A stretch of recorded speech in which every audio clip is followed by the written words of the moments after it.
Welcome to D6 news. Vikarabad జిల్లా పోటూరు మండలం మీర్జాపూర్ గ్రామంలో ఉన్న నెక్సెన్స్ ఫర్టిలైజర్ ప్రైవేట్ లిమిటెడ్ ఫ్యాక్టరీలో కార్మికుడు చంద్రయ్య 60 సంవత్సరాల మృతి. రేకుల షెడ్డుపై పనిచేస్తుండగా కింద పడి తలకు బలమైన గాయమై మృతి చెందాడు.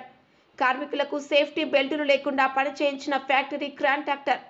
మృతి చెందిన మృతదేహాన్ని పరిగి ప్రభుత్వ ఆసుపత్రిలోని పోస్ట్ మార్టం గదిలో ఉంచిన పోలీసులు. 3 రోజులుగా పోస్ట్ మార్టం గదిలోనే ఉన్న మృతదేహం.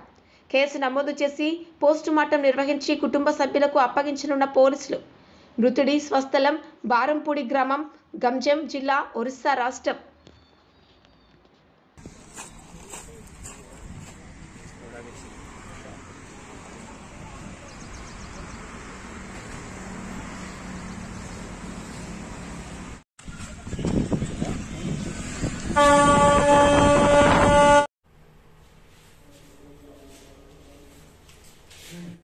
విలేకరులు కావాలను ప్రజా సమస్యలను వెలుగులోకి తీసుకొస్తూ శరవేగంగా రాజకీయ పరిస్థితులపై వాస్తవ కథనాలు అందిస్తూ అనతి కాలంలోనే ప్రజాదరణ పొందిన D6 టీవీ ఛానల్లో 2 తెలుగు రాష్ట్రాల D6 టీవీ న్యూస్ ఎలక్ట్రానిక్ మరియు మీడియాలో బ్యూరోలు, స్టాపర్లు, ఆర్సీ ఇన్ఛార్జ్లు, మండల రిపోర్టర్లు కావాలను.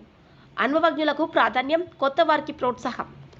మీరు జిల్లా స్టాపర్లు, మండలాల రిపోర్టర్లు, నియోజకవర్గాల్లో పనిచేయాలనుకుంటున్న కేంద్రాల్లో ఖాళీల వివరాల కోసం 9440195115 మరియు 7981228502 మీ బయోడేటా పై నంబర్కి వాట్సాప్ ద్వారా పంపగలరు. D6 TV news channel Andhra Telangana incharge Rathod Tirumala Naik.